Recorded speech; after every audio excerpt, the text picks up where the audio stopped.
manhã estava uns 15, eu acho, talvez menos. Né? Isso aí. E aqui tá um dia claro, sabe? Então, para dar dor de cabeça, vamos retomar, queridos? Vamos, né? Bastante coisa, tal, mas assim, pelo meu planejamento, a gente está indo bem pra caramba, tá? Então, Botar. vamos lá. Vai lá. Muito bom.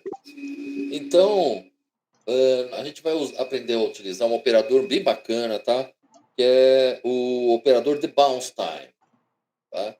Então, agora que a gente consegue controlar, né? A gente está controlando cada um dos disparos de observables de dentro do nosso código a partir de um outro observable, que é o subject aqui, né? Nós podemos, ao invés de simplesmente disparar a execução desses observables, implementar lógicas, tá? Para esse disparo, né? E assim, qual é a ideia aqui, né? Qual que é a pegada?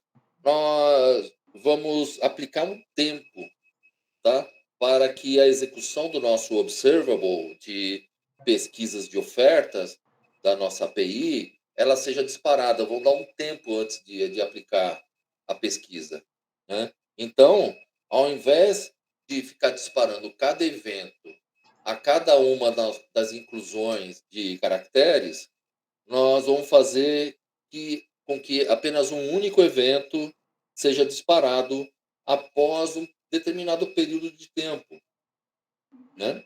E para fazer isso, a gente vai usar o operador do RxJS chamado TheBounceTime, né? Voltando para o nosso projeto, para o nosso código, e aqui antes do switch map mesmo, né? A gente vai incluir aqui, ó, vamos incluir o operador de bounce time com pipe, né? Bounce, bounce time, esse segundo aqui, tá? Ele já faz a importação ali para cima, tá? E aqui a gente pode e deve passar aqui em milissegundos a quantidade de tempo que queremos que o nosso switch map aguarde para executar o nosso observable, tá? Então, nesse caso, eu vou passar aqui, vou colocar 1 segundo, tá? 1000 milissegundos, tá? Que corresponde a 1 segundo, beleza? Plá, plá, plá, plá. Tá. Resumidamente, tá? O que ele faz? Ele executa, tá? A ação do switch map, tá? Tá? Após 1 segundo. É isso que ele faz, né? E para utilizar o operador de bounce time, é necessário importá-lo, tá? Para dentro do nosso código, tá? Então, aqui em cima, assim como a gente importou o switch map, a gente está importando aqui o the bounce time graças ao VS Code, tá? Tá bom, parece bom. E assim, vamos notar a diferença, tá? Vou voltar aqui para nossa aplicação, tá? Eu vou dar um refresh nela, forçar um refresh, né? E tá lá, né? Eu vou digitar aqui o termo pizza, mas repare que a pesquisa só vai começar aqui 1 segundo após a liberação da última tecla, tá? Então, saca só, olha que louco, né? Então, saca só, ele passou por todos os consoles do nosso método de pesquisa, né? Esse, esse console aqui, ó, o key esse console aqui, tá? Informando qual é o termo da busca, mas ele só executou a lógica do switch map após 1 segundo, tá? Então, perceba que eu continuo pesquisando a informação que eu quero, só que agora eu não fico disparando uma série de eventos. Eu estou disparando aqui um único evento, após uma determinada quantidade de tempo. Em termos práticos, isso torna a nossa aplicação muito mais interessante, porque agora ela consome muito menos a nossa API, muito menos recurso, trafega muito menos dados, né? Trafega muito menos dados em rede, né? Da rede, né? E nos retorna uma informação ainda mais consistente, né? Baseada em algo mais complexo, ou então completo, né? Então, uma coisa é fazer uma requisição baseada num único caractere, né? Um único caractere, no caso P, e trazer lá, sei lá, 5.000 registros. Né? Outra coisa é fazer uma pesquisa baseada numa palavra completa, né? Trazendo, portanto, 100 ou 200 registros. Essa quantidade, né, de transação de dados muda muito. E em termos de usabilidade, né, para o usuário, ele não vai perceber tanta diferença, principalmente se ele estiver no celular longe de um Wi-Fi potente. Né? Imagina você fazer uma consulta do extrato, né, o cara vê o saldo e fala, clique no extrato. Você está lá, o cara clica no extrato, ele fica fazendo requisição para cada linha do extrato. Sim, sim, Hugão. Isso, com certeza, daria sim. Daria sim, Hugo, com certeza. Mas aqui o foco, né, que eu quero dar, né, é justamente essa economia, né, no tráfego de rede, tráfego de recursos, né? Então, saca só, se eu apagar aqui e fizer uma outra pesquisa, sei lá, CART, né? Olha lá, perceba que ao apagar tudo, ele trouxe para mim, depois de um segundo, todos os registros. Isso aqui a gente pode tratar, lógico, né?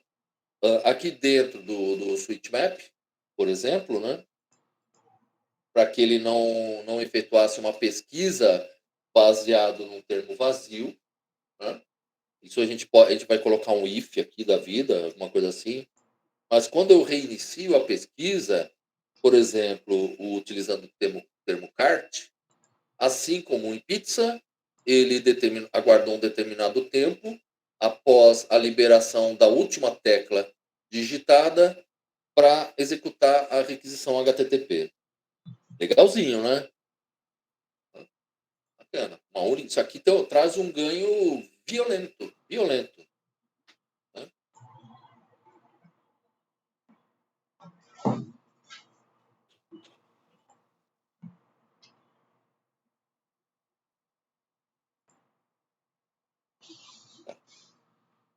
Tá. Vamos consertar essa questão da string vazia, tá? Esse desafio nós vamos implementar uma lógica para que a nossa aplicação ela não realize pesquisas com base em strings vazias, tá? Eu limpei a pesquisa, ele fez uma pesquisa do banco de dados todos. Isso não é muito bom, não, né? É que nem dar um select sem where, né? Assim, ou então dar um select asterisco from, né? Então, né, como foi o caso aqui desse exemplo, né, em que a gente limpou, né, a descrição do campo e a nossa aplicação realizou, de fato, uma pesquisa trazendo todos os registros. Como a nossa pesquisa é baseada em um campo de descrição, então, naturalmente, esse campo vai ter espaços em branco ali, né, para separar caracteres. E aí, nessas situações, naturalmente, os registros serão selecionados e retornados para a gente. Então, né, vamos, acho que é importante que a gente impeça isso, tá? E para se fazer isso aqui, vai ser um if da vida, tá? Vai ser, a gente vem aqui no nosso código, antes da gente executar aqui o nosso método de pesquisa, nós podemos colocar aqui, ó, colocar uma lógica, tá? Eu vou meter aqui um if, que vai recuperar o termo. Aí a gente pode utilizar a função trim, né?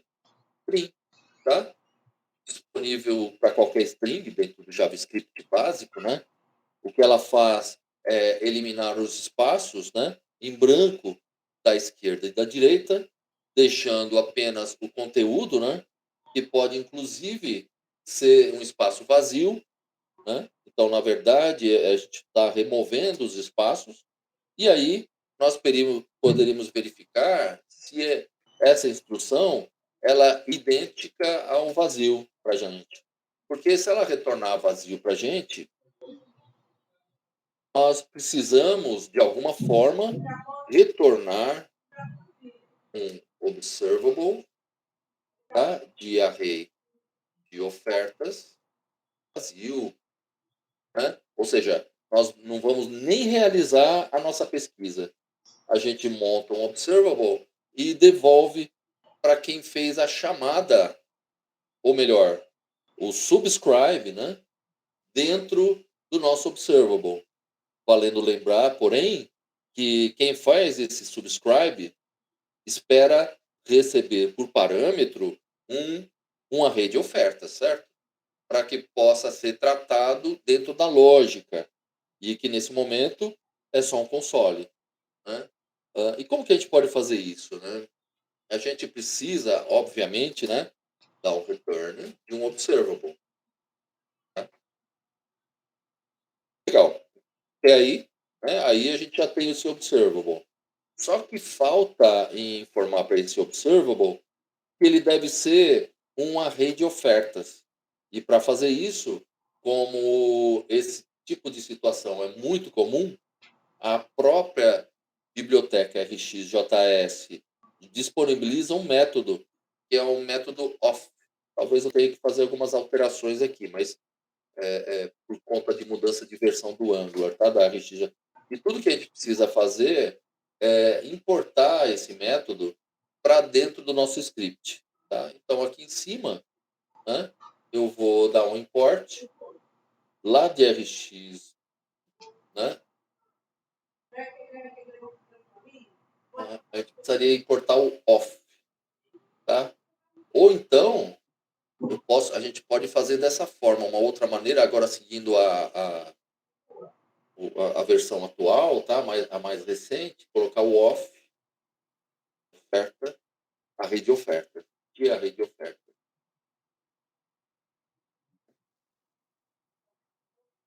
Desse jeito aqui.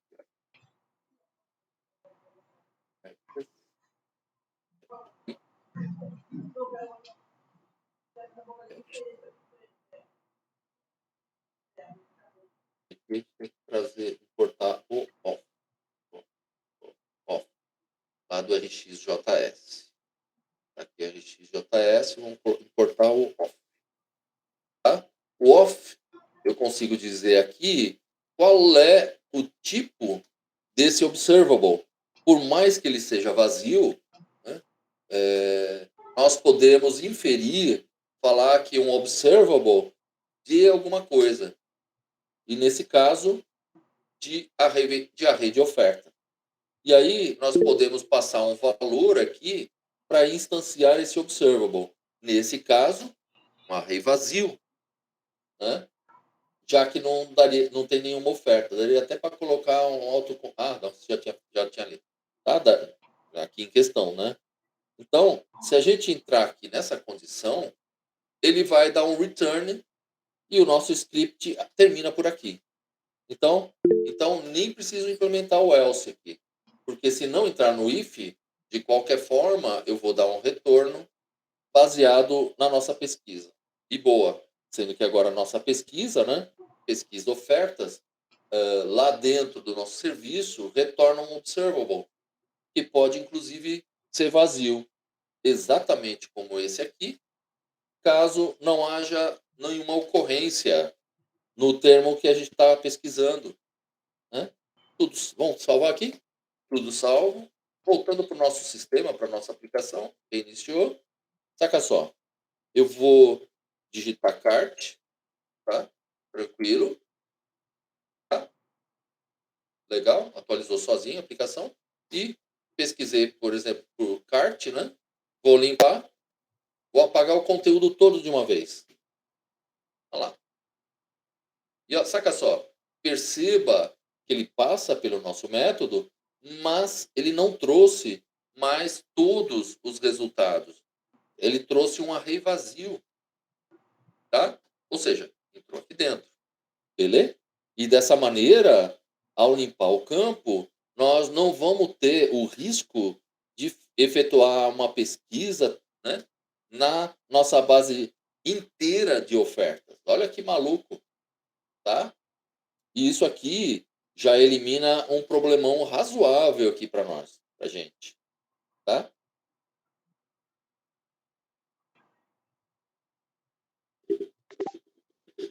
Opa, Pedro, pode falar. Fala, Opa, professor. O peraí, senhor. caiu. Caiu aqui o fone. Peraí.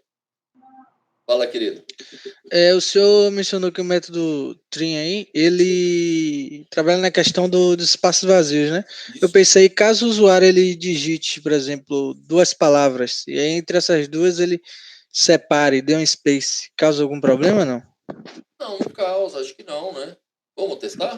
O que você acha? Pizza de. Tipo assim. É? Vamos lá. O que você quer? Carte. Só separe e dá uma palavra, pronto. Olha lá. Trouxe lá. Tá vendo? Bateria de kart. Kart de 30 minutos. Então ele trouxe esse string. Não causa nenhum problema. Mas Legal, ele. né? Não, eu só fiz esse teste, mas aí por que ele, digamos assim, ele não reconhece, não pega esse espaço branco e entra lá dentro daquele if, por exemplo? Ah, então, o trim, né? Eu não sei se você conhece JavaScript, mas quando eu dou trim, né, ele tira o branco inicial e o final, tá? E aqui ele tem que verificar se todo o termo de pesquisa inteiro está em branco, está nulo. Então, agora, ele entra nesse if do trim se eu tiver desse jeito. Não tem nada nem em frente, nem atrás e nem no meio. Agora, se ele tem conteúdo, ele não vai entrar nesse if, Ah, beleza. entendeu? Então, se tem conteúdo, nesse termo de pesquisa, ele cai no else, que é nesse caso. Se não tem nenhum conteúdo, né, ele é idêntico a nada, que é o caso esse caso aqui. Aqui, por exemplo, a cart D tem um espaço em branco, mas o conteúdo todo não está vazio, né? Nem a esquerda, nem a direita, nem tipo não está todo vazio. Quando eu dou um trim desse jeito aqui, estou verificando que está tudo vazio. Ou seja, eu vou limpar aqui, aí sim cai naquela condição. Tá vendo?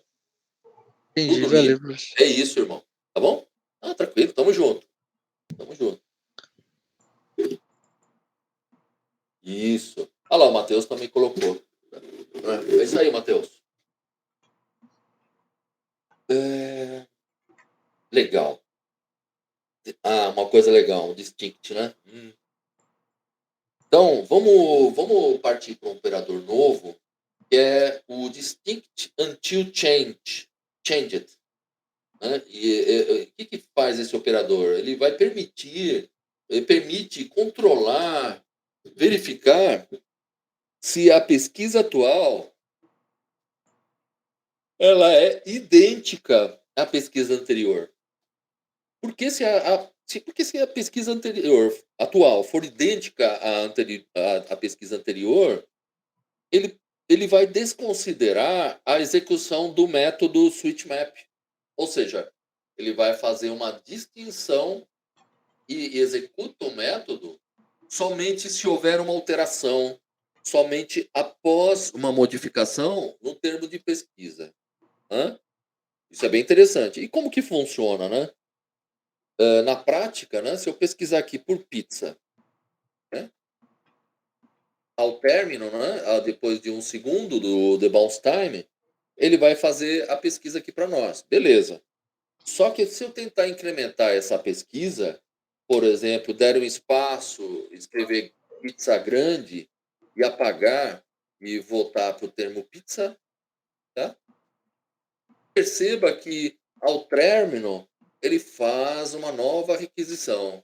Só que as duas requisições, essa aqui e essa aqui, elas foram feitas com base no mesmo termo, concorda? Que é o termo pizza. Então, para que fazer duas requisições? Né? Então, esse operador distinct until changed é justamente para isso, para evitar a execução do método contido no switch map se o termo encaminhado pelo subject for idêntico ao termo anterior, tá? E para implementar esse operador é bem simples, tá? É questão de sintática. Então, logo após o bounce time, aqui mesmo, ó, tá? Bom, basta vir aqui e incluir, né? Colocar o pipe, incluir o método, né? Distinct until changed, assim, ó. Tá? Lembrando, né? Para incluir esse operador, a gente precisa importá-lo para dentro da nossa aplicação, tá? Então aqui em cima, né? O meu amado VS Code deu um import aqui de distinct until changed lá da biblioteca RxJS, né? / operators.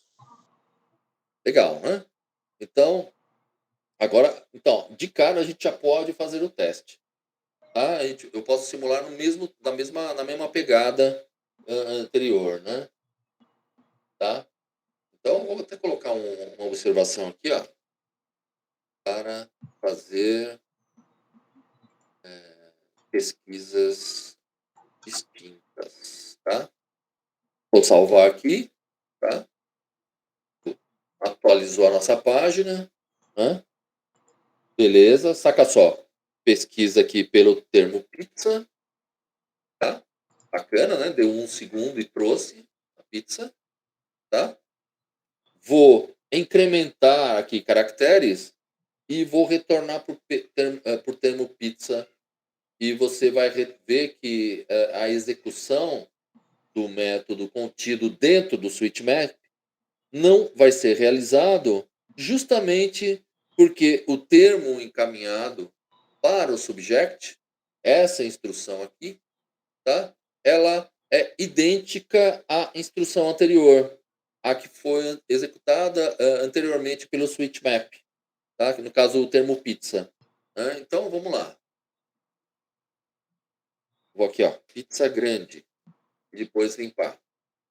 Então, perceba que mesmo após um segundo, a requisição não é realizada, né?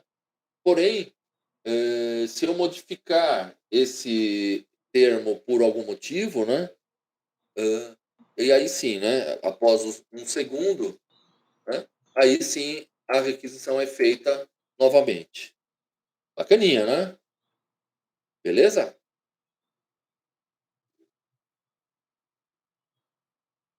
Só as extremidades. Isso aí, Renan.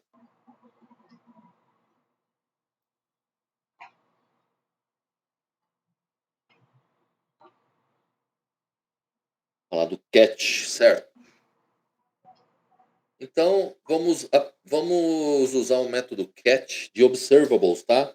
E assim como em promises, nos permite tratar erros, né? Para utilizar o método catch, é bem simples, de fato, tá? É só vir aqui, tá? E incluir o operador catch, tá? Junto com o pipe,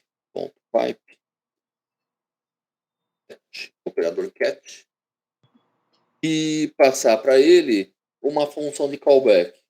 E você pode ver a implementação, de fato, é semelhante à de promises, né? E aí, qual que é a dinâmica do catch?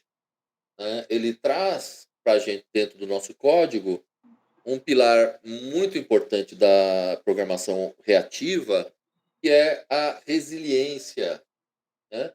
Caso o método contido aqui dentro do switch map falhe por qualquer motivo, nós podemos recuperar esse erro se ele for exportado, e a partir desse erro a gente pode tomar algumas ações. Mas o que é mais importante, né, nós podemos devolver para quem fez o subscribe no nosso observable o objeto que é esperado para que o próximo passo seja dado dentro da nossa aplicação. E como que funciona isso, né? Aqui a gente pode recuperar o erro. Tá? Esse erro, né? Vou fazer assim, ó, esse erro, tá? Pode ser de qualquer tipo. Né? E aí nós podemos fornecer aqui, ó, um console.log desse erro, né? Desse erro, tá? Vale lembrar que esse erro poderia ser enviado para um serviço de notificação dentro da nossa aplicação, para falar para o usuário, por exemplo, que naquele momento não foi possível recuperar as ofertas em função de algum erro, e aí nós podemos explorar essa variável, ou nós poderíamos também armazenar esse erro do lado da aplicação, depois encaminhar erros para o servidor da aplicação, para uma análise posterior para a equipe de desenvolvimento. A gente poderia colocar isso no console.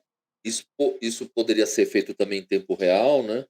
Esse envio dos erros para a administração da aplicação.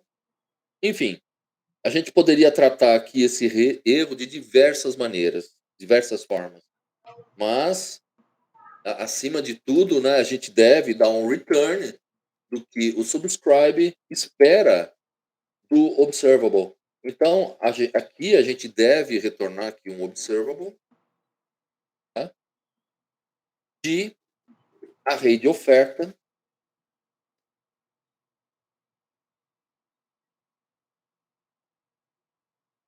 encaminhando aqui no construtor do observable um array vazio, tá? E dessa maneira catch erro sim, Ednildo, né? Então a nossa aplicação não quebra, né? Então aqui é catch error, tá? Beleza? Nós estamos entregando para quem fez o subscribe o que ele espera receber, tá? E aqui não tem esse observable ponto, tá? É isso aí, tá? E aqui no contexto do componente, nós podemos exibir o que não foi recuperado nenhuma oferta. Ou seja, o componente continua funcionando, né? Aí o erro por trás desse comportamento, né, ele pode ser trabalhado de uma forma diferente, né? Por exemplo, o método que a gente está encaminhando aqui para o nosso switch map, ele depende, né, de um serviço que faz uma requisição HTTP, né? Existe aí, portanto, um canal, né? Um protocolo, né? Sim, para uma API, né? Um protocolo de comunicação. Sim, Carlos. Então, logo a gente tem o canal de comunicação e a API, né? Fora do contexto da nossa aplicação. Nós não temos domínio sobre esses recursos, né? Mas falhas nesses recursos podem ser tratadas, né, dentro da nossa aplicação a partir de algum tipo de lógica, né? E vale lembrar também que ao utilizar aqui o catch error, né, no caso aqui, na versão mais recente, né, a gente precisa importá-la para dentro do nosso código, né? Então, aqui em cima, né, aqui eu vou dar um import do operador catch. Na verdade, a Ctrl Enter, ou Ctrl, Alt Enter ou Ctrl espaço, viu, Carlão? Tá? Aqui. Tá lá. Beleza, aqui, ó. Tá lá, né? Tudo salvo, vamos lá. Certo? Tem erros. Tá? Vou voltar para a aplicação. Né? Legal. Ela atualizou, vou até, para garantir, vou dar um outro refresh nela. Vou fazer uma pesquisa por pizza. Tá? Aqui, ó. Perceba que ele trouxe o retorno HTTP para nós. Né? Vou eliminar essa pesquisa daqui.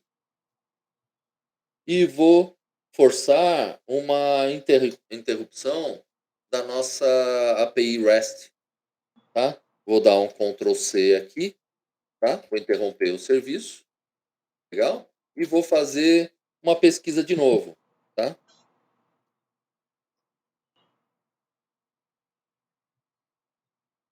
Ele vai passar aqui pelo retry algumas vezes, né? São 10, né, que a gente colocou. Né? Ah, você está usando o IntelliJ. Ok, ok.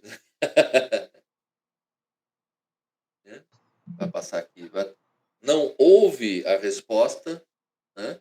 Ele dá o console.log, mas continua aqui, ó.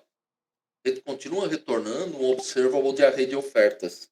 Ou seja, mais adiante, quando o componente for desenvolvido para exibir essas ofertas aqui no HTML, ele continua recebendo o que ele espera, mesmo havendo essa falha de comunicação com a nossa API no servidor, a nossa API REST, a aplicação não quebra.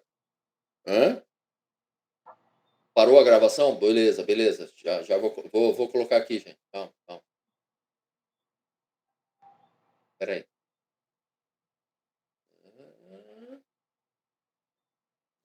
Gravar reunião. Iniciar. Isso aí, tem que me lembrar sempre. Aí o chat também é matador, é campeão. Beleza? Começou a gravar. Show de bola. Obrigado pelos avisos, viu? Vocês estão top demais. João Kleber, para! Ô, vocês assistem o João Kleber também? E as pegadinhas, vocês assistem também? Eu gosto. Minha esposa não gosta muito, né? Mas enfim. Minha esposa não gosta também. Eu tenho que assistir sozinho as pegadinhas do João Kleber. E aqui tem umas mulheres lá, tá? Fica vendo essas besterol lá. Bom, a gente tem bastante assunto pela frente, tá? Então, vamos em frente, tá legal? Vou subir aqui a API, tá bom? Então, isso aqui é muito interessante na hora da gente gerenciar, né? Não estourar na cara de quem está pagando a nossa mágica, né? Deixar isso aqui né? Na hora e a gente poder gerenciar isso com uma mensagem, tal, alguma coisa assim, né? Então, assim, dando continuidade aqui ao desenvolvimento da nossa aplicação Pombo Urbano, né? Trabalhando agora no data binding, tá? Dos dados recuperados aqui a partir do nosso observable, tá? Na classe do componente, para com o seu respectivo template, tá? Mas antes da gente fazer isso, se você recordar, o que a gente fez no Top Component, nós testamos a gente testou o operador catch error, né? O catch, né? Na verdade, aqui também. Só para fazer esse teste, nós interrompemos o JSON Server, tá? Então, antes da gente continuar, é fundamental que vocês reiniciem o JSON Server, tá? Só utilizar aqui o JSON-server, --watch, passando o nome do arquivo que a gente está assistindo, né? Como sendo o banco de dados da nossa API, tá bom? Não esqueçam disso. Bom, JSON Server no ar, né? Os dois servidores no ar, né? Os dois, front-end e back no ar. Né? O que a gente vai fazer agora aqui no template do componente, tá? Vamos aqui no Top Component HTML, tá? Logo abaixo do input, onde que eu pus o input? Ele aqui, tá? A gente deve listar algumas informações com base agora no nosso observable, né? Tá? Só que por enquanto, né? Aqui a gente só vai preparar o template, beleza? E aí na sequência a gente vai trabalhar na lógica do data binding, beleza? E para fazer o template, para facilitar a nossa vida, tá? Vocês podem ver no Bootstrap, tá? Na documentação do Bootstrap.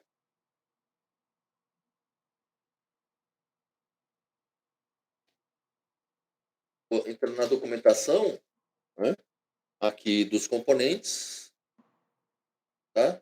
E eu vou usar o componente, o list group, tá? esse cara aqui, ó, o list group, tá? A ideia é colocar essa listagem aqui logo abaixo do campo de pesquisa, tá? Eu vou copiar esse trecho do código aqui do Bootstrap. É bom até o botão aqui, né? Tá? Mas pô, você pode fazer assim também, não tem problema, tá? Vou voltar aqui no template do componente topo e vou chuchar esse cara aqui, ó. Tá? Beleza? Colocando esse trecho aqui. Se eu salvar logo de cara e voltar para nossa aplicação, perceba que o componente já está aqui, só que a gente tem que melhorar um pouquinho aqui o visual dele, né? Concordam? Repare que ele está empurrando a barra de navegação para baixo, né? Ah, mando aqui, ó. Peraí. Vou mandar aqui pelo Notepad, pode ser? Olha lá. Beleza, Pedrão?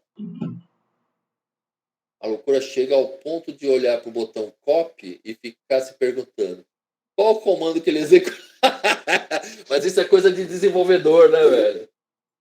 O Magano se mata para melhorar. Mas o usuário é terrível, né, velho? O usuário vai lá e copia tudo e dá Ctrl+C e Ctrl+V. Você se mata para fazer a porra do botão.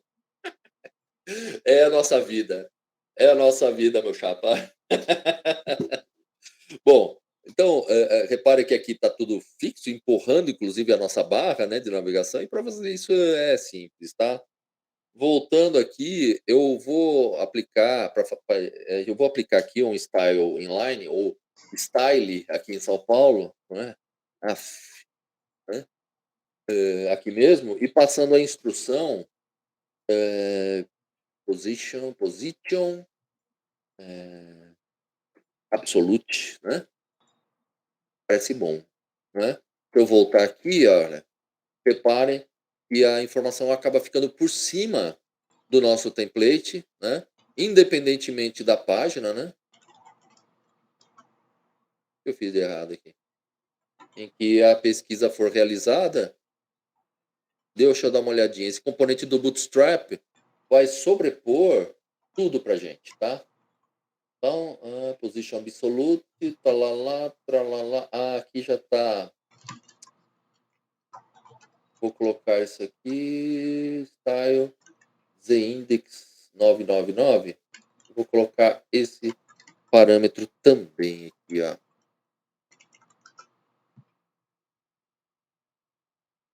Vamos ver se me orece. Não. Então eu tô quebrando a aplicação, não é possível. Ah, já sei, já sei, já sei. Vou dar uma chuchada aqui, ó. Olha lá, filha da mãe. Tem uma chuchada lá, tá? Tá trazendo destaques, restaurantes, filha da mãe. Nem precisa, eu vou tirar por enquanto esse aqui, ó, que eu vou melhorar depois, tá? São os próximos passos. Aqui, raiva, velho. Né? Poxa, bacharel. O banco tá on, olha lá, olha lá. Poxa, bacharel. Né? Então vamos trazer os dados a partir do observable, tá? E a gente vai interferir aqui na nossa aplicação, tá? Seus figuras.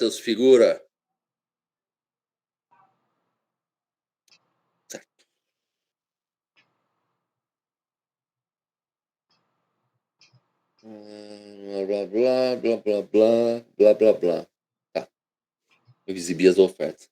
Então, agora que nós preparamos o template, tá? Falta tornar esse template dinâmico, né? Com base com o que a gente está recuperando na nossa API, né? Certo? Então, voltando para o nosso projeto, e saca só, vamos só relembrar aqui, né? Como que o nosso observable está trabalhando, tá? A gente fez um subscribe, né? E a gente está passando para o nosso observable contido aqui na variável diz ofertas, tá? Né? Como que ele tem que tratar os dados que são expostos em sua stream, né? Ou seja, se a gente efetuar aqui a pesquisa propriamente dito por ofertas, né? Aqui, ó, peraí, bacana. classe. Certo? O dado que ele expõe ao final é justamente um array, né, com objetos, né, que são objetos do tipo oferta. Né? Legal. E a gente sabendo disso, a gente pode, por exemplo, criar aqui mais um atributo, um outro atributo para a nossa classe. Por exemplo, um atributo chamado atributo público, que se chama ofertas2, né? Que seja do tipo array de ofertas. Né? E por que isso? Por que eu estou criando mais um atributo dentro da nossa classe Top Component? É simples, porque ofertas é um observable, tá? E o NG4 e a diretiva NG4 que a gente vai utilizar para iterar sobre os índices do array, ele não sabe trabalhar com outra coisa que não seja um array, tá? Então, se eu passar um observable para ele, para o NG4, né, ele não vai saber como reagir, como iterar sobre cada um dos índices, tá? Porque o observable é um observable e não um array. O NG4 não sabe lidar com os observables. Então, o que eu estou fazendo aqui, né? Criando um novo atributo do tipo array de oferta, né? E aí sim, né? Quando houver aqui a emissão do evento, do valor do evento na nossa stream, do observable disoferta, nós poderíamos recuperar esse valor, né?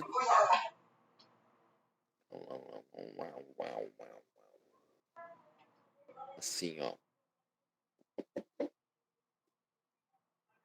Poderia recuperar esse valor desse jeito, acho que vai bem, hein? Recuperar esse valor.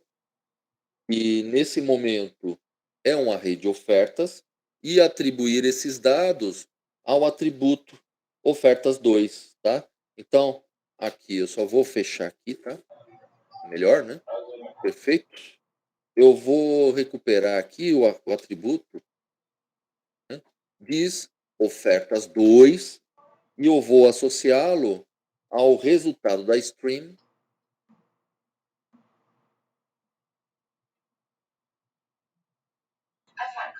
os dados que a nossa stream emite ao atributo disofertas. E dessa forma, lá no template, deixa eu ver o que eu fiz de errado. Flau, feitou. Ponto e vírgula, esperado. Né? Diz ponto ofertas 2. Né? Ah, tá legal. Esse careta aqui, ó, fecha aqui, né, bonitão? Porra. E dessa forma, lá no template do componente topo, a gente pode usar a diretiva de ND4 para interagir sobre esse array de ofertas que estão retornando para nós. Então, aqui, né? Vou colocar aqui. Diretiva estrutural, né? ND4, asterisco, pelo amor de Deus. Certo? Legal? Vou criar aqui uma variável.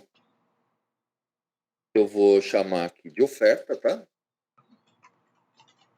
E vou referenciá-la à oferta, ao atributo, né? Ao atributo ofertas2, que é do tipo de array de ofertas.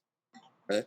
E assim, para facilitar o debug, eu vou deixar ali um console.log de ofertas, tá? Logo abaixo do subscribe, vou fazer assim, ó. Só para facilitar nosso entendimento, né? Tá? Parece bom. Parece bom. Vamos ver se eu não quebrei. Milagre. Né? Então, voltando aqui para o código, eu preciso terminar aqui, né? Eu preciso fazer uma string interpolation, tá? Double mustache para alguns, né? Aqui, ó.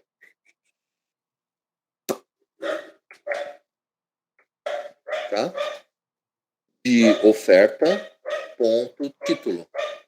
Né? Se você se recordar, né? Cada oferta, né, possui alguns atributos, né? E a gente pode olhar até, inclusive, para o module, né? Em shared, né? Olha lá. Dentre esses atributos, a gente tem o título. Tá? Bacaninha, né? Então, tá lá. Título, tá? Tudo salvo aqui, né? Tudo salvo. Voltando para o nosso sistema, saca só. Perceba que no primeiro momento, né? Como nós não fizemos nenhuma pesquisa, não existe nada no atributo ofertas 2, certo? Mas no momento em que eu faço uma pesquisa, tá? Vou dar um P aqui. Perceba que ele faz o processo de requisição HTTP, lembrando, né? Esse processo ele retorna um observable que é trabalhado dentro do switch map, certo? Tá? Dentro do switch map, do component, aqui ó, né? Dentro do switch map e um outro observable, já dei presença, já. Não, então, nesse caso, para quem sai mais cedo, Guilhermão, é falta, hein? Isso, olha lá, o Emanuel. O Emanuel esse pessoal, é tudo bonzinho aqui, viu? Vai, fica tranquilo, Guilhermão. Tudo bonzinho esses caras. Ah, que é isso, irmão.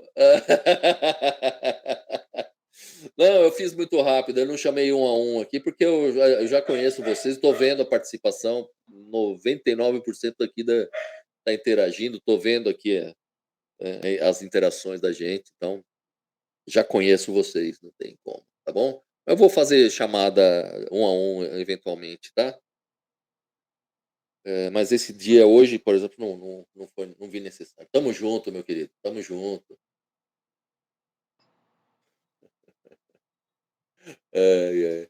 Bom, deixa eu até dar uma olhada aqui, ó. Deixa eu entrar no site da Impacta para ver, só para confirmar. Eu dei a presença. Vocês estão. Tem gente entrando em reunião também, blá blá blá, né? Lista de presença. Aqui, ó.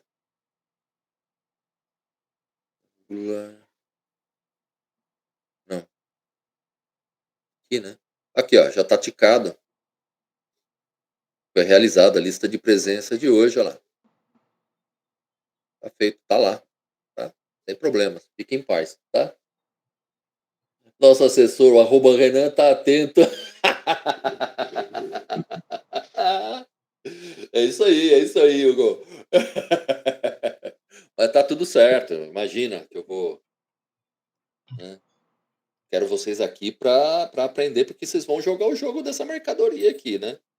Sabe como é que é? Eu tô fazendo o meu melhor aqui, tá?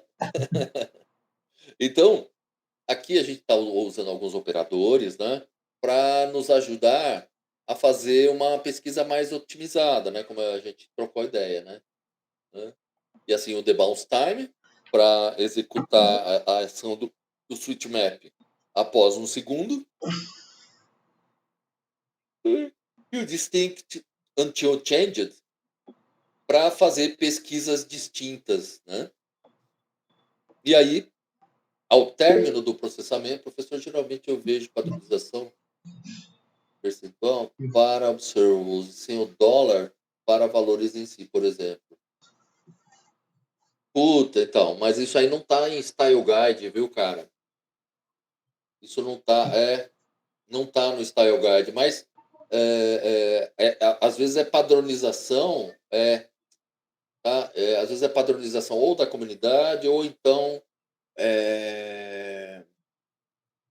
ou de alguma, sei lá, de alguma empresa, alguma coisa assim. Achou que está? Então, eu vou até dar uma confirmada em relação a isso, tá? Mas eu sou muito centrado no Style Guide, tá? Da comunidade, entendi. Tá? Podem usar à vontade. Pode usar à vontade. Entendi, Pedrão. Tá? Podem usar à vontade. Não tem problema. Tá? se for melhorar a legibilidade do código, atenção quando vocês começarem a jogar o jogo, tá? Vejam se há uma padronização nesse sentido. E caso vocês se sintam à vontade de ter esse padrão, fiquem à vontade. Pode mandar ver, tá? Bom, depois do processamento da pesquisa, né? A gente retorna o quê? A gente retorna um observable, certo? Aqui de array de oferta para dis.ofertas, né? E ao fazer o subscribe para fazer a chamada do nosso observable, né, nós estamos indicando aqui como que esse valor aqui do nosso observable, tá vendo? De array de ofertas, que de fato é o nosso array de ofertas, deve ser trabalhado quando o observable gerar um evento de dentro da sua stream, né, que retorne, né, esse valor aqui, tá? Basicamente falando, a gente está associando a esse valor, que é um array de ofertas, a nossa, a nossa variável, né, a variável da classe, que é do tipo array de ofertas, né, permitindo, portanto, que o NT4, né, interaja sobre esse array. Né? Tranquilo, né?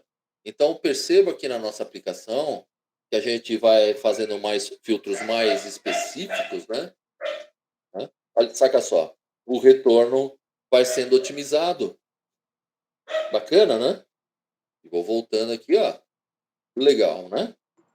Mas, se a gente voltar aqui para o código, e assim, na boa, será que faz sentido criar uma outra variável, no caso, um outro atributo para a classe do nosso componente, que tem ali mais ou menos a mesma proposta do atributo ofertas? Né? Tem mais ou menos isso. Será que não teria uma forma mais inteligente, né? Uma forma de acessar esse valor, que é um array de ofertas do observable? Né? Existe sim, tá? A gente pode, a gente pode fazer isso utilizando o recurso de pipes, tá? Mas ainda não trabalhamos com pipes, né? Dentro da nossa aplicação oficialmente, né? Então, na sequência, nós vamos fazer uma introdução ao recurso de pipes, e aí, assim que a gente fundamentar o conceito, tá? A respeito de pipes, nós vamos fazer um refactoring, tá? Para tornar esse componente e o template dele, tá? Um pouco mais sofisticado em termos de recurso do Angular, tá? Mas, como você viu, né? Dessa maneira funciona perfeitamente, funciona, os conceitos podem ser trabalhados dessa forma também, não tem problema nenhum, zero de problema, já está funcionando, né? Mas, se tiver um jeito mais tranquilo, mais fácil para a gente trabalhar, por que não utilizar? Vamos lá, né? E assim, não quebra nenhum paradigma e a gente pode ganhar até produtividade com isso, né? Por que não utilizar? Né? Então, vamos trocar uma ideia. E aí, a escolha de vocês também, né? Fica mais elegante, né? Quem for dar manutenção no código fala, porra, o Emanuel é top, hein? Pô, o Ednilson é sensacional. Pô, essa galera aí. Pô, quem que treinou esse pessoal? Ah, foi o Oswaldo? Ah, então, beleza. Né? Nessa pegada. Né? Funciona, não tem diferença de performance, etc, etc. Mas, né, pode te dar mais produtividade, o código fica mais interessante. Então, vamos primeiro, antes da gente dar, na verdade, continuidade no desenvolvimento do nosso app, pássaro urbano, ou pombo urbano, né? Parece mesmo um pombo, puta merda. Né? Então, e também no estudo dos recursos do Angular, tá? Vamos fazer um refactoring, tá? Na nossa aplicação, para ajustar uma característica, tá? Do nosso código, que é o seguinte. Repare aqui que nesse momento, né?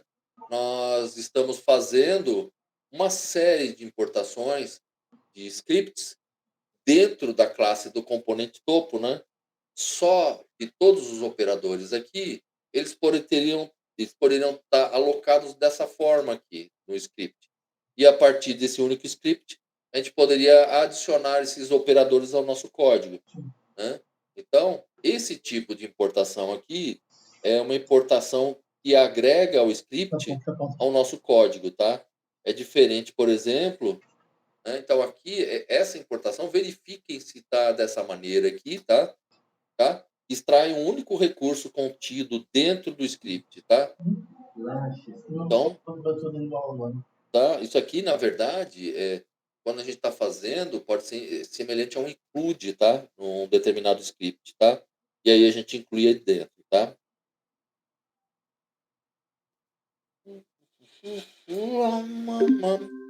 Tá?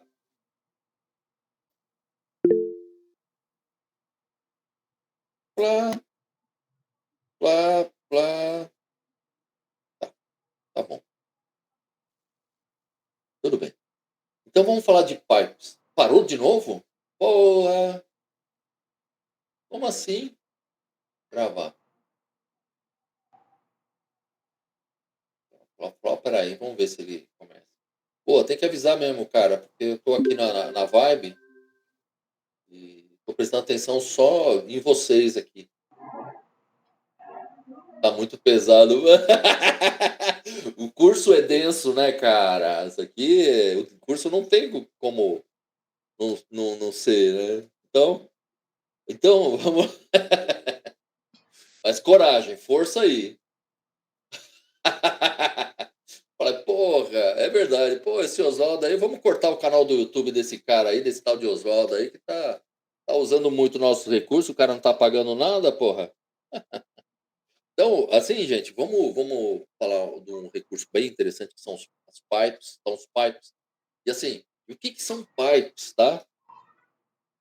Pipes são mecanismos de transformação de dados, tá? Utilizados nos templates para produzir uma representação customizada da informação, tá? Que a gente quer exibir. Quando uma view é interpretada pelo Angular, o Angular força uma representação textual para cada um dos dados, tá? Existentes dentro dessa view, né?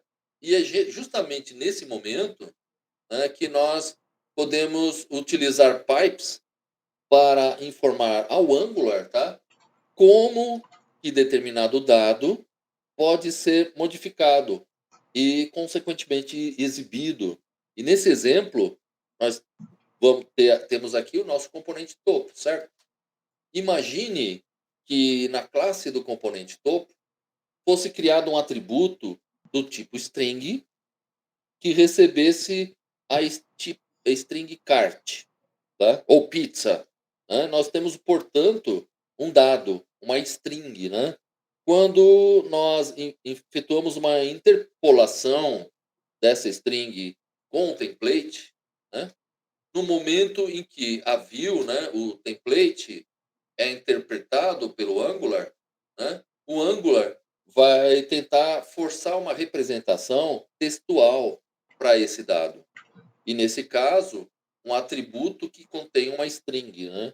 E o resultado disso, portanto, seria o texto cart ou texto pizza. Né? Porém, nesse processo, nós podemos utilizar pipes para modificar a forma como esse dado é exibido. Tá? Por exemplo, nós poderíamos usar o pipe uppercase para fazer com que todos os caracteres dessa string fossem colocados em caixa alta, por exemplo, né? Modificando assim a exibição do dado. Né? E basicamente falando, com pipes, nós podemos transformar um output de dados das nossas views. E isso nos possibilita, dependendo de cada contexto, tornar a informação interna exibida para o usuário final bastante mais amigável, tá? E agora, na sequência, a gente vai estudar os principais pipes disponíveis em Angular, tá?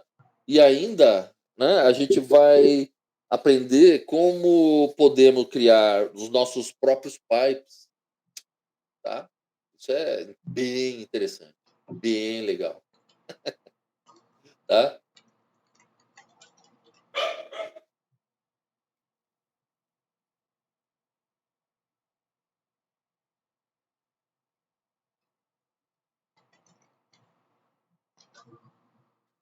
Pipes JSON, uppercase e lowercase, tá bom. Então, a gente sabe que os pipes servem para transformar os dados em uma representação textual diferente da representação padrão. A gente vai aprender como que a gente pode utilizar os pipes dentro dos nossos templates, tá? Só que antes de partir para o uso dos pipes, especificamente, vamos só fazer um teste para entender o que é essa representação e como que ela funciona mecanicamente, tá? O que significa exatamente, né, em uma representação textual, tá? Com base nesse dado, né? Então, olhando aqui para o nosso código, saca só, Emanuel, eu vou usar, vou continuar aqui no componente topo para esse fim, beleza? Eu só vou fechar os arquivos que não correspondem a esse componente. Eu vou deixar apenas o template aqui e a classe do componente abertos, tá? E aí, saca só. Lembra que nós temos aqui um atributo, que é o atributo ofertas2, que ao final do processamento do nosso observable, ele recebe um array de ofertas, né? O que, que aconteceria, por exemplo, se eu pegar essa informação e interpolar aqui, ó, aqui mesmo, ó, e se eu interpolar eu vou colocar aqui em cima acima do campo de pesquisa, beleza? O double mustache, tá? Então, eu vou atributo ofertas2, tá? Repare que ele é um array de ofertas, né? Como será que essa string interpolation, que essa interpolação, ela vai gerar uma saída textual para gente? Saca só, vou salvar aqui, vou voltar para o nosso sistema e aí eu vou fazer uma pesquisa, tá? Vou pesquisar pizza. Olha lá. Repare que ele trouxe para gente uma representação de um array de objetos. Ou seja, de um array de ofertas, né? Que é um array, né? Só que ele não listou quais são essas ofertas. Realmente é um dado, e no momento em que o Angular interpreta esse dado, ele faz uma representação textual do que é esse dado, né? E nesse caso aqui, nós poderíamos melhorar essa representação visual, indicando para o Angular como que a gente quer que o Angular lide com esse dado, que é um array, né? Está na nossa mão. E para fazer isso, a gente pode, por exemplo, utilizar o pipe JSON, tá? Então, aqui no código, e para utilizar o pipe, em tese é simples, tá? Pode torná-lo complexo. Mas é só vir aqui do lado direito do dado que a gente quer transformar, utilizar o caractere pipe, adoro meu teclado, né? E na sequência informar qual é o pipe que a gente vai utilizar, né? Nesse caso aqui, no momento da renderização dessa informação, tá? Essa aqui, o Angular vai modificar essa instrução para uma representação baseada no pipe JSON, né? Vou salvar, tá? Tudo salvo. Voltando para o nosso sistema, para a nossa aplicação. Já iniciou. Vou fazer a pesquisa de novo, né? Olha só, né? Você perceba que agora ele transforma nosso array de objetos em uma representação JSON, né? Claro, né, que esse tipo de abordagem, ele não é comum em produção, tá? Mas ele pode ser utilizado, pode e deve ser utilizado para teste, tá? No ambiente de teste. E além desse pipe, a gente tem diversos outros pipes, tá? Eu preciso ver se eu não erro nenhum. Vai ser difícil não errar nenhum, mas... Então, por exemplo, aqui na sequência é o pipe uppercase, que transforma todos os caracteres para caixa alta. né? Que é interessante, pode ser interessante, tá? Eu vou voltar aqui no nosso template, vou tirar essa instrução daqui, que era para testar, tá? E aqui, onde a gente faz uma interpolação, aqui, ó, aqui mesmo, com o atributo título do objeto oferta contido dentro do array ofertas 2, né? Lembram? A gente pode utilizar aqui, olha, o pipe, adoro meu teclado, né? Upper, opa, upper, você mesmo, uppercase, tá vendo? Tudo salvo. Se a gente voltar para nossa aplicação e a gente pesquisar novamente, sei lá, pizza mesmo, né? Tá lá, aqui, ó. Legal? Além disso, a gente pode, né, como usamos o uppercase, a gente pode usar, adivinha, né? O lowercase, né? Você mesmo, para fazer com que todos os caracteres da pesquisa fiquem em caixa baixa, tá? Se eu, né? Fazendo uma nova pesquisa, tá lá, ó, tudo em caixa baixa. Perceba, né, que o único caractere que tal, campo valor. Então, Hugo, então você vai me ajudar, viu, cara? Eu sempre me bato com essa mercadoria do pipe de Currency, tá? Então, na hora me ajuda lá, tá? Porque eu sempre esqueço alguma coisa, tá?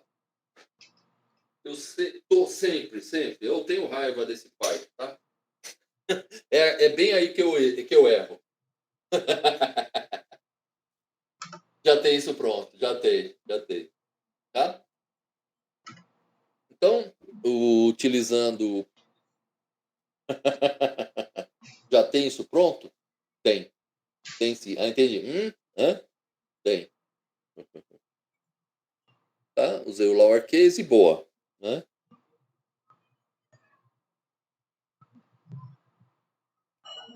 Tá? Bacana, né?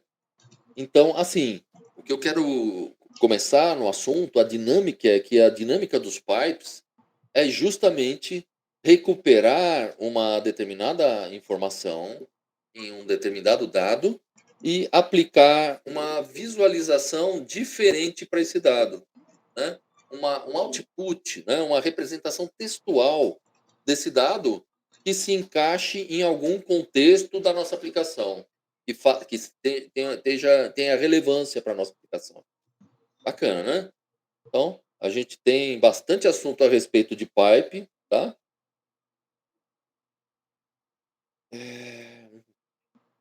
Certo? Certo. Pipe date. Vamos falar de pipe date. Certo. Depois aí vem o currency. Hugão, me ajuda aí, Hugo. Depois aqui do date vem o valor, tá? E o currency. Você se bate nesse. Ah, é, Edinodor? Então, vamos ver se eu consigo aqui. Se você se bate, eu também vou me bater aqui. Então, aqui, olha, a partir de agora, vamos fazer um desafio aqui. Em tese é simples, tá? A gente vai aprender a utilizar o pipe update para formatação de datas, tá? E aprender. Ah, cara, bem-vindo, welcome, né?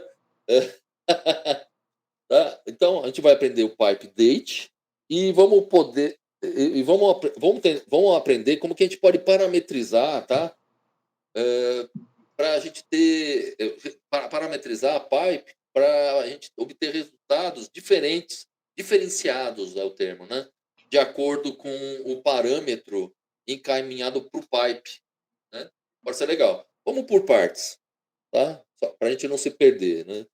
Então, assim, falando do pipe date, como ele atua sobre um dado do tipo date, a gente precisa primeiro criar o nosso cenário de teste, tá? Como a nossa aplicação Pombo Urbano, a gente não tem nenhuma informação de data aqui, né? Percebam, né? Então, aqui a minha proposta é a seguinte: no template do componente restaurantes, eu vou criar aqui dentro, através do JavaScript, um atributo do tipo date que a gente vai replicar para as nossas ofertas apenas para fim de teste, legal? só para a gente cutucar, vamos cutucar aqui um componente aqui, depois a gente tira, tá? Vamos olhar aqui para o nosso código. Eu vou abrir o componente restaurantes, tá? Aqui é bonitão. Pombo urbano parece um pombo, né, cara? Eu concordo, eu concordo. Tá, vamos lá. Na classe do componente restaurantes, tá? Eu vou criar um atributo aqui, tá? Na classe do componente, tá? Então vamos lá.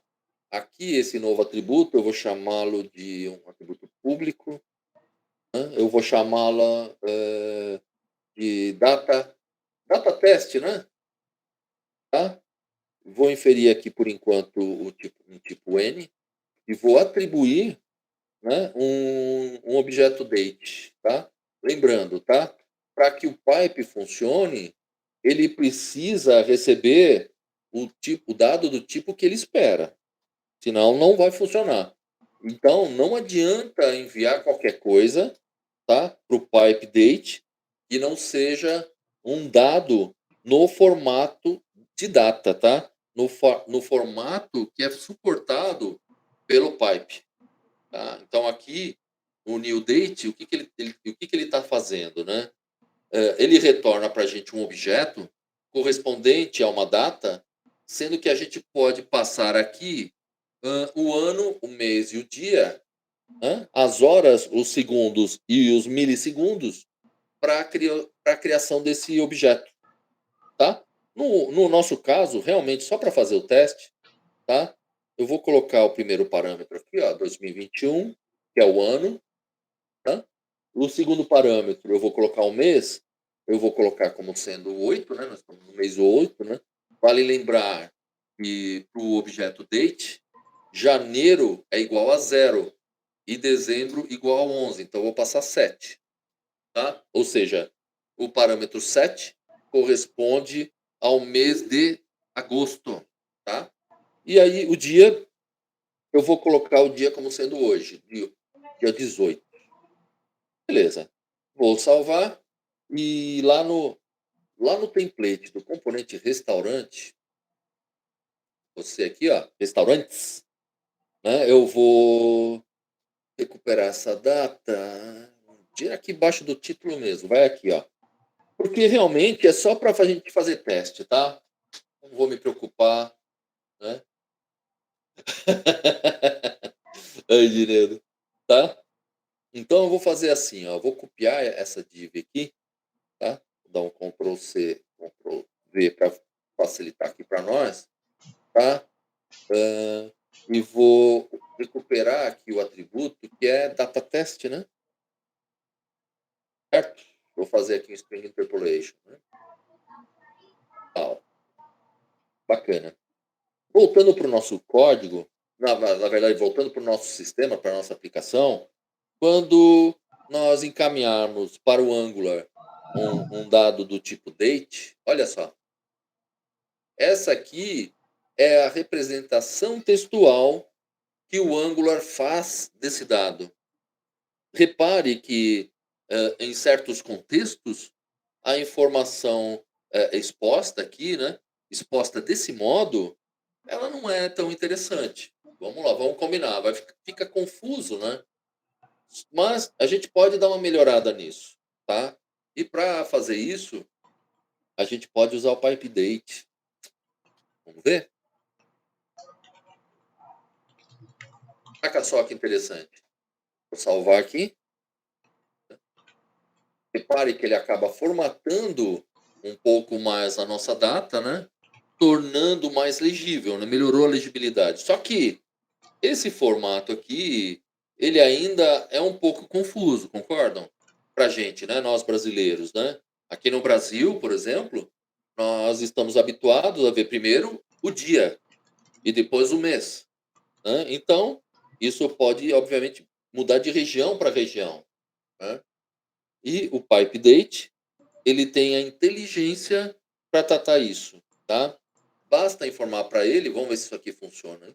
Como que ele tem que lidar com esse tipo de dado. Ou seja, a gente precisa passar um parâmetro, tá? com uma instrução, com um handle, dizendo como que ele tem que lidar com aquela informação. E para passar um parâmetro, basta utilizar os 2 pontos. E aí, na sequência, nós podemos informar esse parâmetro, tá? É isso aí, Pedrão. Olha o cara contando a piada antes do humorista aí, porra.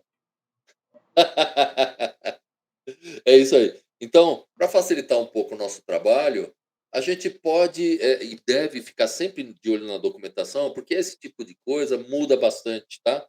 Para saber os parâmetros, tá? Que estão disponíveis para lidar com pipes. Por isso que é comum a gente acaba se batendo com pipe, tá? Mas então vamos até olhar o site, a, o, a nossa referência, a minha referência, de pai de todos, né, o Angular.io. Nós podemos acessar a documentação dos pipes a partir de docs. Como é que era? Oh, mudou aqui, né? Não tem mais API, né? Vamos pesquisar aqui para o pipes. A gente tem os pipes implementados nativamente pelo Angular, né? Dentre eles, o date. Vamos colocar aqui, ó. Date pipe. Date pipe. Traz aqui para você mesmo. Olha lá. Então, repare que aqui a gente tem a documentação e obrigado, Ednildo, querido. Né? E aqui a gente tem uns exemplos de uso, né? Então, por exemplo, eu posso modificar o nosso pipe passando esse handle aqui, olha só, short, né? O handle short, tá? Então vou fazer assim, ó. Vou passar esse cara como parâmetro, só para gente testar, tá? Então eu vou incluir esse parâmetro nele, olha lá. Ah, e se eu voltar para o nosso template, né, voltar para o nosso sistema, para a nossa aplicação, saca só, repare que essa informação mudou um pouco, mas não é isso que a gente quer, certo? Então, vamos olhar na documentação de novo, vamos consultar a documentação para ver se existe algum handle específico para o nosso cenário ou nós podemos compor essa exibição. Né? Ele dá também essa possibilidade para nós aqui, ó. A gente pode incorporar cada um dos dados do objeto data, formando uma string de saída conforme a gente quiser. Né? E nesse caso aqui, né, para colocar um padrão que seja natural para né, a gente poderia utilizar a instrução DD, corresponde ao dia, MM, corresponde ao mês, e o chaveiro de plantão, cadê? Y 4 vezes, que representam o ano. Tudo salvo aqui, e retornando aqui para a nossa aplicação. Saca só, perceba que eu tenho a data agora num formato amigável do ponto de vista do nosso país aqui. Né? Claro que, no contexto do Brasil, né? Mas, enfim, tudo vai depender de como você pretende lidar com esse objeto do tipo data. Né? E um outro detalhe importante é que também a gente pode passar mais de um parâmetro, vários parâmetros, pelo pipe. Nesse caso em específico, né, o date ele espera um único parâmetro, tá? Mas se a gente tivesse um outro pipe ou a gente criasse um pipe que depende de mais parâmetros, né? Para encaminhar esses mais parâmetros, basta utilizar os 2 pontos, tá? E ir passando esses parâmetros para o pipe, tá? Desse jeito, tá? Eu vou remover essa instrução daqui, porque eu coloquei só para a gente testar, tá legal? Para a gente ver o pipe date, tá? Vou salvar o template do componente restaurante e aqui na classe do componente restaurante eu vou remover esse novo atributo, tá? Era para teste, fazendo com que ele fique da forma original, como era anteriormente, tá? Vou fechar. Beleza. Ainda a gente tem alguns pipes que eu acho relevantes para explorar, tá?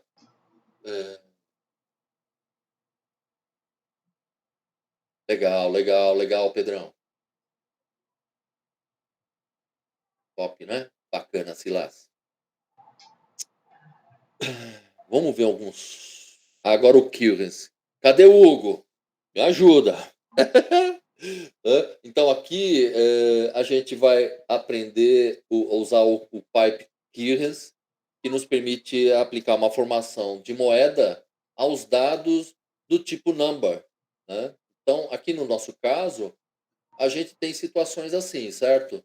Em que os valores das nossas ofertas, né, são. Opa, só um instantinho, por favor.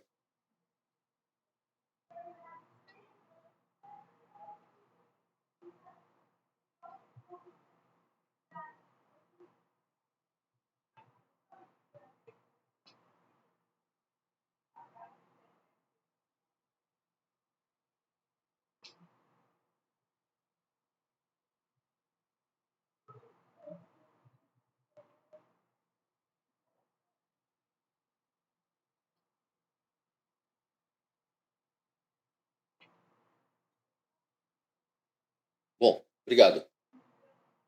O em Java é bem chatinho mesmo. Hã? Então, o que que acontece? A gente tem muitas situações assim, né? Em que os valores das nossas ofertas, né, são, na verdade, uma representação muito simples dos valores numéricos, né, em vários lugares, né, atribuídos aos nossos objetos, né? Nós vamos, portanto, aqui melhorar essa representação visual, tá? E para facilitar o nosso entendimento, olhando para a documentação do Angular, hã, eu vou eu vou acessar aqui, ó, o Pipe Coherence, tá? Ou Coherence Pipe, que traz. Aqui, ó, né, tá lá, tá? E aí, qual que é a dica aqui, tá? A gente pode utilizar o Pipe Coherence, tá? E, opcionalmente, encaminhar qual é o código de moeda que a gente quer utilizar. Alguém já cantou a bola aí, né? Se eu não passar nada, ele é representado pela ISO 4217. Se a gente abrir o link em outra guia, tá? Cada país, né? Vamos lá, ISO 4217. Né? Então, vocês vão ver que olha lá o Hugo.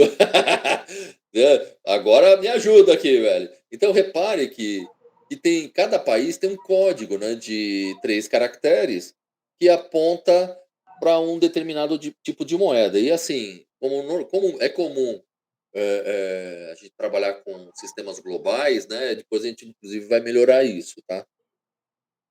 Aqui o Afeganistão, AFN, coitados. Então, no código do Brasil, tá? É o BRL aqui, ó, bonitão, tá? Então, nós podemos passar opcionalmente esse código, tá? E podemos também, opcionalmente, forçar a exibição do símbolo da moeda, né? Repare que a gente tem 2 parâmetros sendo encaminhados para o nosso pipe coherence, tá? E aqui tem o bloqueio, ó lá. E vamos fazer alguns testes, tá? Eu vou voltar aqui para o nosso projeto e eu vou abrir o componente home, especificamente o template, tá? Cadê o homem? Aqui, tá? E aqui nós temos, olha só, um atributo do tipo number, né? Sendo exibido, né? Se você se lembra bem, lá no nosso arquivo banco de dados, né? Cada objeto possui o atributo valor, né? E a esse atributo está associado a um valor do tipo numérico, certo? Então a gente pode encaminhar esse dado e tratá-lo através do pipe coherence. Agora que a porca torce. Hugão, cadê você, Hugo? Então, se eu usar apenas assim, olha, o pipe coherence, currency, tá? Ele vai fazer uma formatação para o padrão americano, tá? Então, se eu voltar para a nossa aplicação, eu estou enchendo o saco, Gão. Então, se eu voltar para o nosso sistema, perceba que, repare que o código, deveria trazer o código. Não, não, a gente está em que componente? Componente home, né? Então, estamos no home, vamos para o home. Aqui, ó. Esse aqui, né, é a forma de representar dólares americanos, né? Home, obrigado, Pedrão. Então, ao invés da gente usar o código, a gente pode forçar o uso do símbolo da moeda, tá? Desse jeitão, usando essa ISO 4217, olha lá, né? Então, eu posso vir no código e posso passar um parâmetro, assim, ó, que é caspinha simples, que é o código da moeda, fazendo um teste. Vamos testar com dólar primeiro, o USD, não é isso? Seria o código USD. Perceba que se eu fizer isso, nada muda, né? Mas eu posso forçar aqui que eu quero que seja exibido o símbolo. Aqui que a porca torce o rabo. Aqui que a coisa fica feia. Vamos lá. Então, o símbolo e não o código. Então, se eu modificar aqui para true, repare que a gente, talvez ele traga a representação do símbolo dólar. Aqui, ó. Né? Se eu modificar o código para o código do Brasil, né? Nesse caso é o BRL, né? Tá? Salvar. Repare que eu estou utilizando o código e forçando a representação do símbolo da moeda brasileira, né? Tudo salvo. Vamos lá. Aqui o valor vem para a gente, é justamente o símbolo do real, né? E com isso a gente consegue uma exibição mais consistente desse valor. Só que perceba, né, que as casas decimais elas estão sendo representadas por pontos. Não é aqui que vai pegar, sendo que a moeda brasileira, né, ela não ela usa o ponto para milhares, né? E para casas decimais a gente usa vírgula, né? Mas não vamos nos preocupar agora, a gente vai ter, né, tempo. Na sequência, agora a gente vai adaptar essa exibição, tá? O importante nesse momento é importante apenas aplicar o pipe currency para todos os locais da nossa aplicação onde a informação de valor é exibido, né? Então, temos aqui o componente home, temos aqui o componente restaurante, tá? Vamos fazer esse ajuste, né? Eu vou copiar o pipe currency para nós aqui, tá? Ctrl C, tá? Vou abrir o template do componente restaurante, tá? Vamos localizar aqui o valor. Cadê o oferta.valor? Estou no restaurante? Restaurante. Flau, anunciante. Aqui, ó, bonitão, tá? Ctrl V, tá? O pipe e a sequência e a instrução, tá? Onde mais? Muito bom. Legal, vamos ver aqui no nosso sistema. Tá lá, vamos ver, restaurantes. Aqui, ó, bacana. O próximo é o componente de versão, né? Mesma coisa. Vou abrir o template do componente de versão, tá? Vou localizar aqui o valor, tá aqui, tudo bom. Beleza, salvando. Atualizou lá, aqui o de versão, né? Também já está funcionando. E agora, no componente oferta, né? Olha lá, é que exibe os dados da oferta.